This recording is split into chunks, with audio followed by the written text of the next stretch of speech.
تبارك الذي نزل الفرقان على عبده ليكون للعالمين نذيرا۔ اسی طرح ایک بہن نے حیدرآباد سے سوال کیا۔ سوال یہ کہ مفتی صاحب السلام علیکم ورحمۃ اللہ وبرکاتہ۔ جی بہن، وعلیکم السلام ورحمۃ اللہ وبرکاتہ۔ مفتی صاحب سوال یہ ہے کہ خواتین کا نامحرم مردوں سے چوڑیاں پہننے کا شرعاً کیا حکم ہے؟ جواب دے، بڑی مہربانی ہوگی۔ دیکھیں آج کل بہن عمومی طور پر یہ ہو رہا ہے، ہمارے مسلمان مرد کئی لڑکیوں کو بلا کر کے مہندیاں چھڑا رہے ہیں، اور اسی طرح ہمارے مسلمان عورتیں غیر مسلموں کے پاس جا کر ہاتھوں میں مہندیاں چھڑا رہی ہیں، اسی طرح وہاں جا کر چوڑیاں پہن رہی ہیں، مردوں کے ہاتھ میں چوڑیاں پہن رہی ہیں، اور عورتیں مردوں کو چوڑیاں پہنا رہی ہیں۔ اس طرح کے غیر مہذبانہ طریقہ آج ہمارے مسلمانوں کے اندر یہ بہت زیادہ چل رہا ہے۔ دیکھیں حدیث پاک میں اللہ کے رسول صلی اللہ علیہ وسلم کی ایک حدیث ہے، مجھے یاد آ گئی، ذہن میں رکھنا، اس کے بعد میں مسئلہ بیان کروں گا۔ اللہ کے رسول صلی اللہ علیہ وسلم کی ایک حدیث، اللہ کے رسول صلی اللہ علیہ وسلم نے فرمایا، تم میں سے کوئی اپنے سر میں کیل ٹھوکے، یعنی سر میں اگر کوئی کیل ٹھوکے، یہ بہتر ہے کہ اس سے کہ وہ ایسی عورت کو چھوئے جو اس کے لیے حلال نہیں ہے۔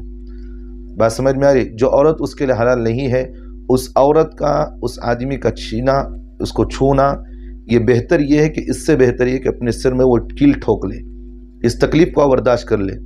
تو ایک بات یہاں، ایک بات علماء نے یہ بات لکھا ہے کہ اگر وہ کیل ٹھوکنے پر سر میں اس کے برداشت کر سکتا ہے تو پھر قیامت میں اللہ عذاب دیں گے، تو پھر اس کو بھی برداشت کرنا پڑے گا۔ تو بہرحال اللہ کے رسول صلی اللہ علیہ وسلم کی یہ حدیث بڑی سخت وعید کی بات ہے، لہٰذا مردوں کے لیے بھی ضروری یہی ہے کہ وہ کسی اجنبی عورت کو ہاتھ نہ لگائیں، اسے کسی بھی طریقے پر نہ چھوئے، ایک بات۔ اسی طرح عورتوں کے لیے بھی ضروری ہے کسی نامحرم مرد کو ہاتھ لگانا، اس سے کوئی خدمت لینا، اسے چھونا، یہ سب چیزیں ہیں۔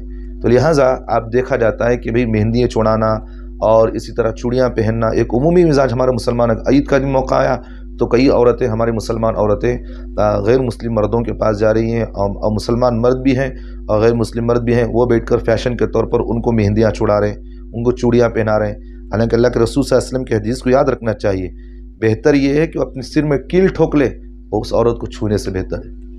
تو لہٰذا جو ہے یہ مسئلہ ہمیں ذہن میں رکھنا چاہیے کہ اس طرح بے ڈھنگیاں کم کرنا اور اس طرح جو ہے غیر مہذبانہ طریقہ کرنا آج کل یہ فیشن کے طور پر زیادہ چل رہا ہے، اس لیے ان سب طریقوں کو ختم کرے۔ اللہ ہمارے مسلمان عورتوں کو صحیح طریقے پر زندگی گزارنے کی توفیق عطا فرمائے، غیروں کی مغربی طریقوں سے اللہ ہم تمام مسلمانوں کی حفاظت فرمائے۔